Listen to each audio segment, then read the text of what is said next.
Welcome बच्चों, स्वागत है आप सबका हमारे YouTube channel the vision academy में। बच्चों, जैसे आप लोग जानते हैं, ये जो हमारी सीरीज है ये क्लास 10th के बच्चों के लिए है, जहां पे हम लोग क्लास 10th मैथमेटिक्स के सारे कोर कॉन्सेप्ट क्लियर करने की कोशिश कर रहे हैं। तो उसी सीरीज का जो हमारा अगला टॉपिक है, अगला थ्योरम है, वो है inscribe angle theorem chapter 3 of geometry circle chapter से।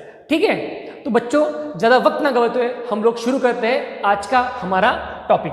तो सबसे पहले देख लेते हैं कि भाई ये थ्योरम क्या कहता है। तो बच्चों देखो, थ्योरम का स्टेटमेंट कुछ ऐसा है कि the measure of an inscribed angle is half of the measure of arc intercepted by it.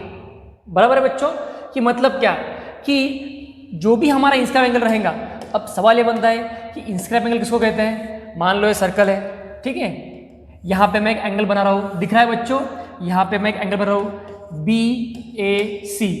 अब देखो बच्चों, इंस्क्राइब का जो मतलब होता है ना, वो होता है किसी के अंदर फंस जाना। बराबर है, तो कैसे, देखो यहाँ पे अगर देख पा रहे हो तो ये जो हमारा एंगल है ये सर्कल के अंदर फंस गया है। तो ऐसे एंगल को देखो, अब इसका वर्टेक्स है ऑन द सर्कल, और जो दो आर्म है वो दो अलग अलग पॉइंट में सर्कल को इंटरसेक्ट कर रही है, पॉइंट B और पॉइंट C। तो ऐसे में हम लोग कहते हैं कि angle BAC is inscribe in a circle, या फिर इसी को हम लोग क्या बोल सकते हैं कि भाई angle BAC is inscribe in arc BAC।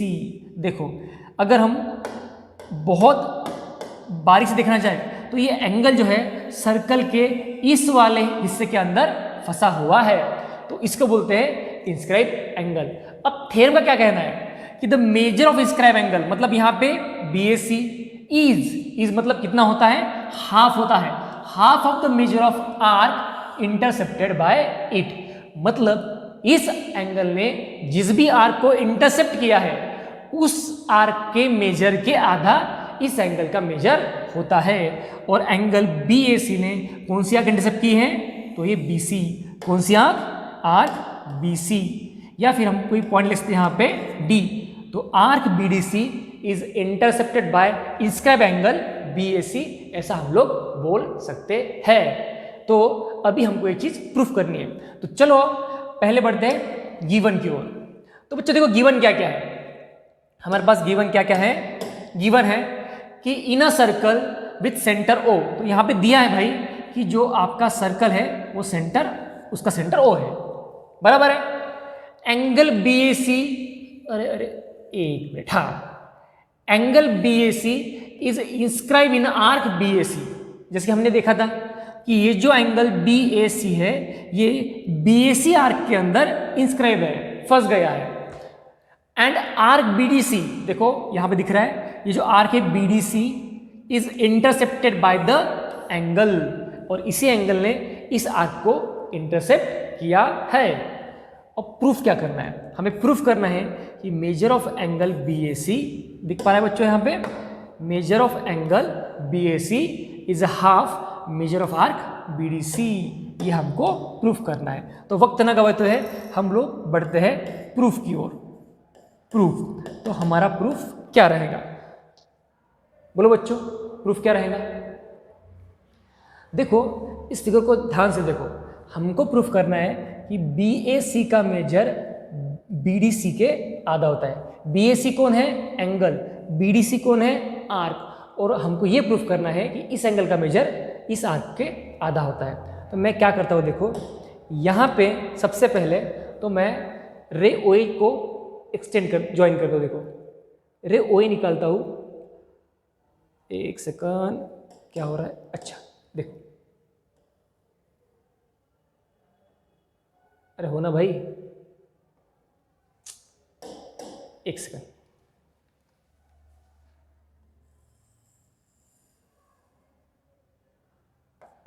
हाँ अब बन गई।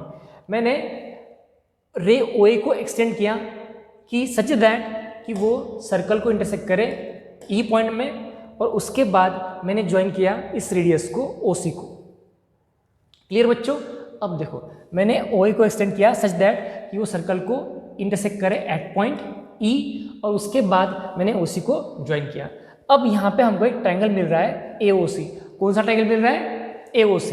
तो अब मुझे बताओ बच्चों कि इन ट्रायंगल AOC, तो मैं यहाँ पे लिख देता हूँ ज्वाइन OC एंड OA, उसके बाद में एक्सटेंड रे OA such that it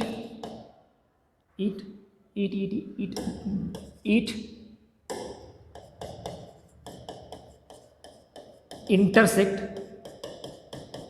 circle at point E। ये हो गया हमने जो अज्यूम किया है, हमने जो कंस्ट्रक्ट किया है, सॉरी अज्यूम नहीं किया, कंस्ट्रक्ट किया है। अब देखो यहाँ पे OA और OC दोनों इक्वल हो गई, तो मैं लिखता हूँ यहाँ पे in triangle AOC segment OC congruent to segment OA। क्यों भाई? देखो OA कौन है? रेडियस। OC कौन है? रेडियस। और दोनों ही सेम सर्कल की रेडियस है, इसलिए दोनों कॉन्ग्रुएंट। यहां पे लिखता हूं मैं रेडाई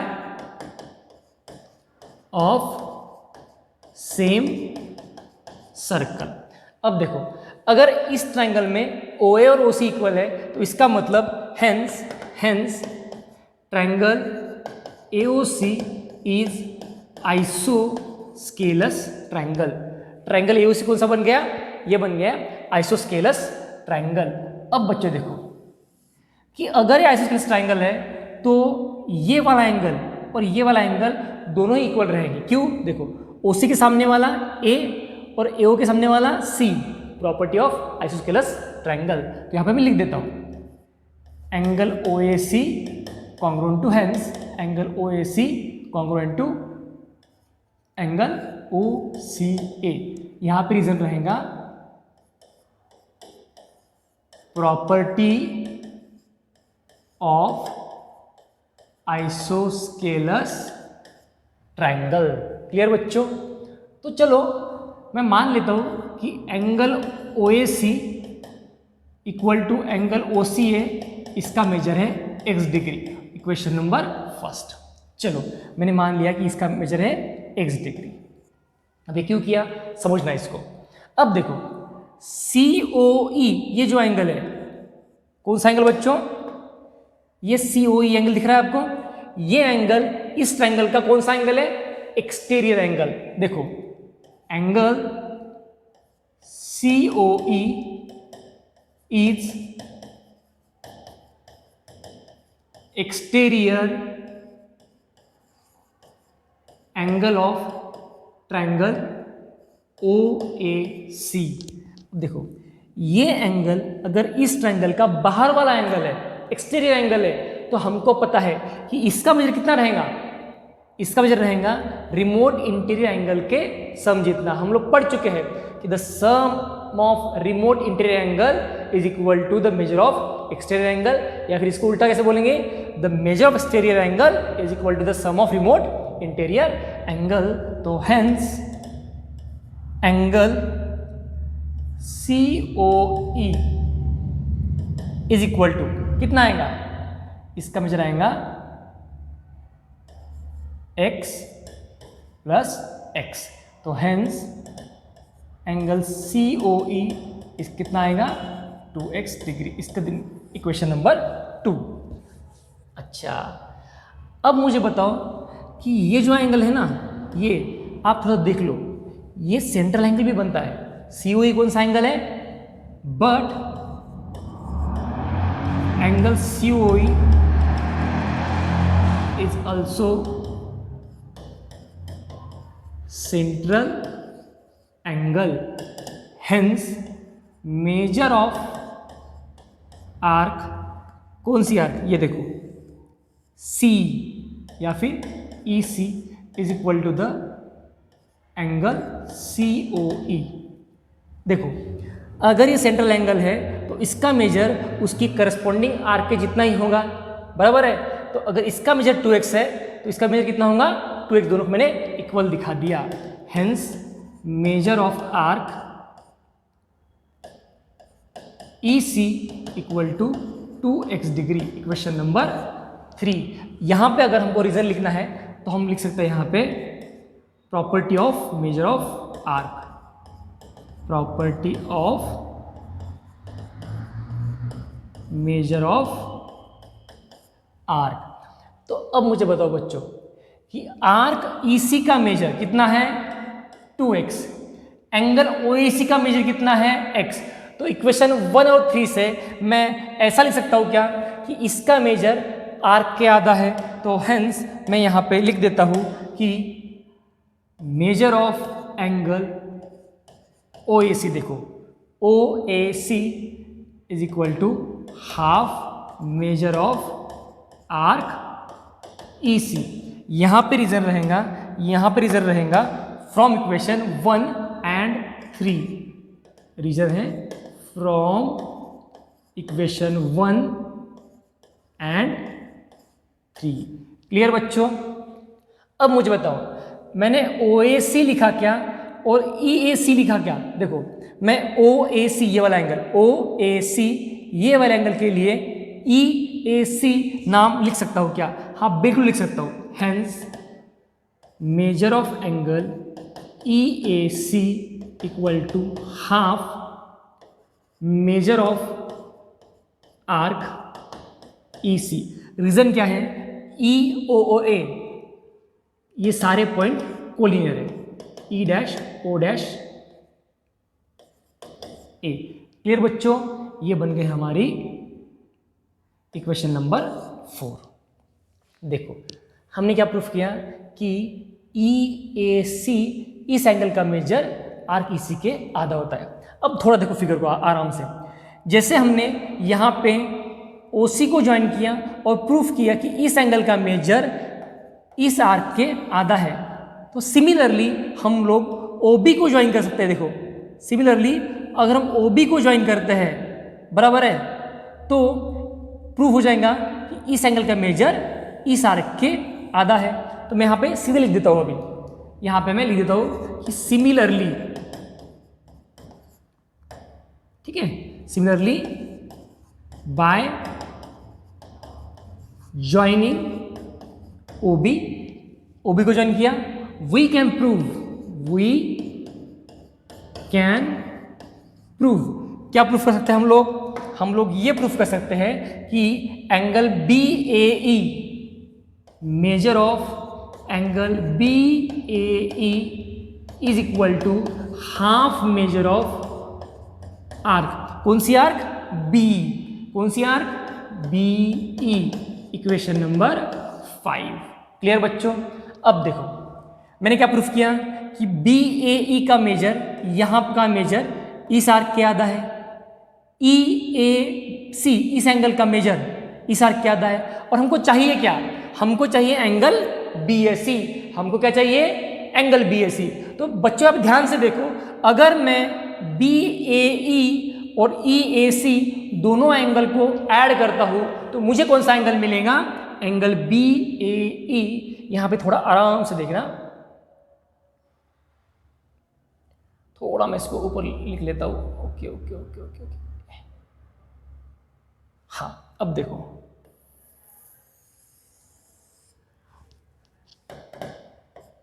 बाय एडिंग इक्वेशन, देखो कौन सा इक्वेशन बनेगा? एक बनेगा 5 वाला और एक बनेगा, इक्वेशन कहा गया अपना ये 4 वाला, इक्वेशन 4 एंड इक्वेशन 5। ठीक है, तो अब देखो यहां पे क्या बनने वाला है, थोड़ा आगे आगे आगे आगे आगे आगे। ओके, दिख रहा है बच्चों सबको? क्लियर है? अब देखो मैं यहां पे इन दोनों एंगल को, इक्वेशन को ऐड करता हूं। Major of angle EAC plus major of angle BAE, बराबर है। अब जो कि मैंने इक्वेशन की लेफ्ट साइड को ऐड किया है, राइट साइड को भी ऐड करना पड़ेगा। तो half measure of arc B plus half measure of arc E C. ठीक है बच्चों, अब देखो पहले हमने देख लिया कि एंगल ई ए सी और बी ए ई दोनों मिलकर एंगल बनेगा B A C equal to half common ले लिया तो क्या बनेगा यहाँ पे arc B plus arc E C. तो यहाँ पे देखो आर्क बी से लेके ई तक और ई से लेके सी तक क्या बन रहा है बच्चों, ये बन रहा है हाफ मेजर ऑफ आर्क। कौन सी arc, B C, B C या फिर बी डी सी बोलो चाहे बी ई सी बोलो, तो हम बोल देते हैं बी डी सी। ये हो गया हमारा प्रूफ, ये हो गया हमारा प्रूफ। तो जो हमने प्रूफ करना था कि देखो measure of angle B A C is half measure of arc B D C. Clear हो गया बच्चों? आई होप कि ये थ्योरम आपको समझ में आया होगा। ठीक है, अब इसको थोड़ा और देखते हैं। थोड़ा मैं इसको छोटा कर देता हूं पूरी स्क्रीन आपको दिखने के लिए। ओके ओके ओके, ठीक है। चलो बच्चों, यहां पे हमने क्या प्रूफ किया, देखो कि बीएसी का मेजर उसने जो आखिरी इंडेक्स की है उसका आधा है। ये तो एक केस हो गई, देखो ये तो एक केस बन गई, यहां पे और 2-3 केस हैं। कैसे देखो, अब यहां पे नहीं कि देखो ये जो सेंटर ओ है, सेंटर ओ ये एंगल के अंदर आ रहा है जो हमने अभी प्रूफ किया।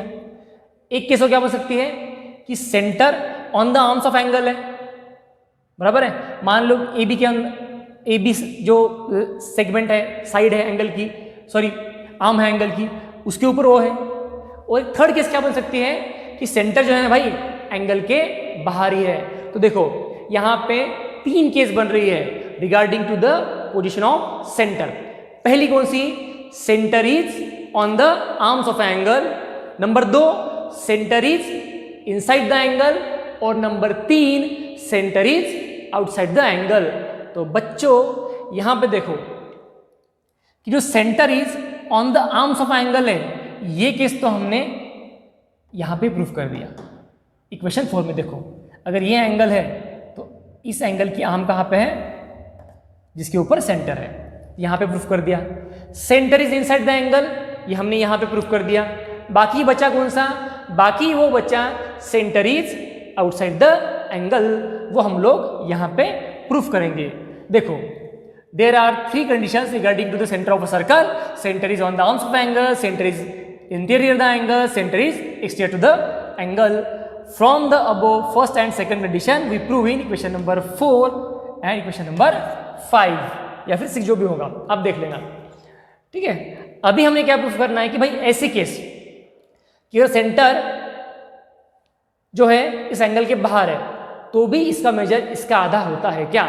तो चलो फटाफट देख लेते हैं। तो मैं सबसे पहले क्या करता हूं, एक रे ड्रॉ करता हूं ए से, जो ओ से होते हुए सेंटर को इंटरसेक्ट करती है एट पॉइंट ई। ठीक है, तो यहां पे मैं लिख देता हूं थर्ड केस और थर्ड कंडीशन। ठीक है, centre is outside the angle. फिर वही क्या, ड्रॉ रे ओ ए ओ, सॉरी ए ओ लिखना पड़ेगा यहाँ पे क्योंकि हम ए ओ से बढ़ रहे हैं, ए से O, such that it intersect circle at point E.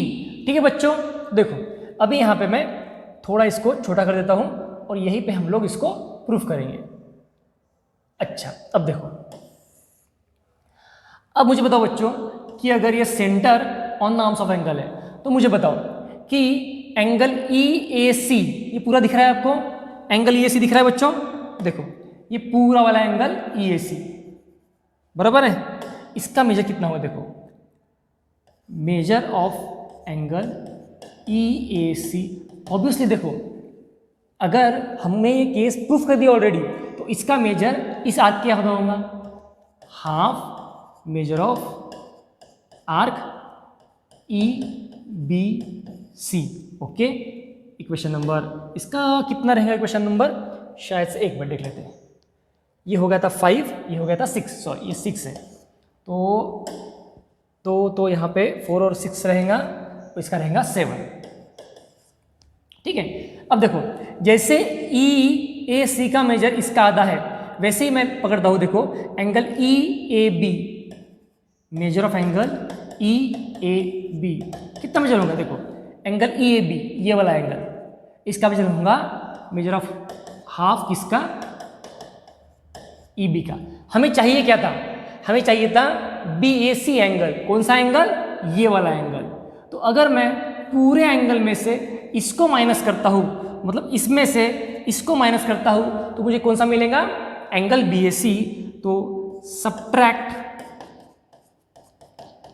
Equation 8 from equation 7। तो measure of angle E A C minus measure of angle E A B equal to half measure of arc E B C minus half measure of arc E B. Clear बच्चों? अब देखो ई A सी से अगर मैं ई A B subtract करता हूँ तो मेरा एंगल बचेगा एंगल बी ए सी, और यहाँ से अगर मैं हाफ कॉमन लेता हूँ, हाफ कॉमन लेने के बाद बचता है यहाँ पे arc E B C minus arc E B. तो यहाँ पे देखो हाफ, ये हाफ ई बी सी से अगर मैं ई बी को माइनस करता हूँ तो बचती कौन सी आर्क है?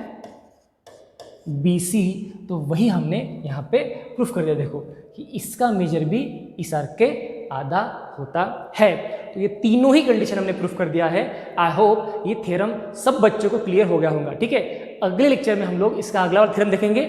आप लोग इसके जो क्वेश्चन बनते हैं वो करने की कोशिश कीजिए। अगर कुछ दिक्कत होती है तो मुझे कमेंट करके बोल दीजिए। पढ़ते रहिए और खुश रहिए। मिलते हैं अगले वीडियो में।